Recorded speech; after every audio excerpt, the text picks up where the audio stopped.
Okay, may hapon sa tong tanan. Naregon kay atong buhay nga Dios ning matahom nakapuno no. So malipayan kay ta nga mag-celebrate sa ika-26th anniversary and Thanksgiving sa ato nga church, New Hope Christian Church. So ako nakatuka sa mao nga history no. So 2014 pa lang ko diri nag-church. So akong sugdan ang pag-abot diri sa New Hope Foundation no nga 1998 daw to diri nag-abot no sa kauban sabay na puto siya sa pag-relocate dinhi nga lugar. So ang pastor ato si Pastor Paquito Basadre. So naagay diri kasagaran ang mga sponsor kids no nakita nako diri ang uban na pamilya no. So katong nga pagsugod sa mao nga ministry dito sa Block 27, kung wala ko makalimot sa SPS Kabayan, so wala po ito siya nagdugay, no, sige siya og transfer tungod kay walay kanang ipanag-iyahan jud ba nga church, no? So house church lang to dito. So naabot sa Block 38, then Block 43. So ang last diri na gyud sa diri sa Block 41, Lot 7, no? 2003 diri niabot ang mao nga kani nga nagsugod ang church, no? So, kinipod na church, ginegotiate po ni, no, dili ko malimot si Helen Paz, no? Kauban po, kanang pinagi po sa pagtabang sa mga Paz, ni Maricar ba ito na Paz?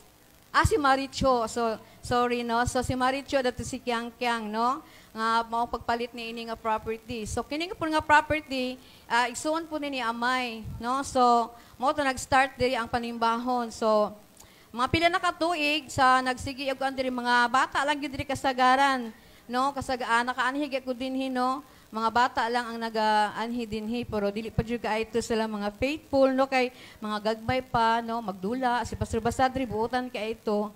So nang labay ang mga katuigan nga nagsakit si Pastor Basadre no so mao to nga mitaliwan na siya. And then mo to nga pila na katuig murag wala putoy naay nagapuli-puli diri og kanang wali no sila Cirelo ko kalimot then ako pong bayaw si Melchor Tumala nakawali po diri So 2012 niabot diri si Pastor Role Espanto. So sa minyong mahinduman ulitaw pagod siya ato nga panahon no. So pag-start diri ni Pastor nakita man gyud diri nga pipila lamang ang mga manibahay, ang uban come and go, no? Makita nimo karon sunod dili na pod. Pero pinaagi sa grasya sa Ginoo, so nagapadayon so si pastor at ako jud akong pagpasalamat kay si pastor nagstay jud diri na church, no? Nga masing wala siya nagbase sa kanang quantity, no, kadaghanon. So nagpabilin siya diri, no? Nga makita gyud ni pastor nga daghan pa gyud ang makailagid sa Ginoo. So back then ato ng mga katuigan, adunay mga pagsulay no. So makita so mainumduman ako nga ang church diri dili pagid ni kaayo ing ani ka nindot no. So napatoy duha diri ka mga murag kwarto-kwarto and then ang CR then dira murag guba pa no. So mainumduman gyud nako. Pero grabe jud ka ang pagkamaayo sa Ginoo. Grabe gud ang iyang nga pag-bless dinhi nga church nga sinahinay ngo na-develop. Then hinduman ako sa una nga mangantami mag-akapela lang. Wala jimi manugtugay. No, pero grasya sa Ginoo hinahinay no. Hinahinay jud nga naga-develop and then pinaagi lang yun na sa grasya gid sa Ginoo. Mano pasalamat ko sa Ginoo sa inyong pagkamaayo diri nga church no. Do ako nag-start 2014 so 10 years.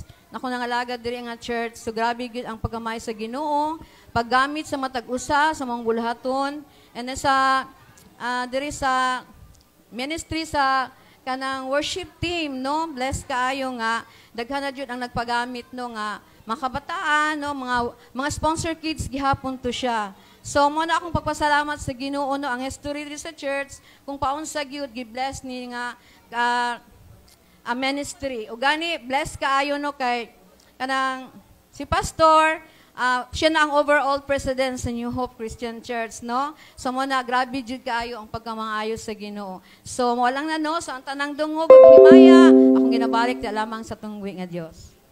Amen.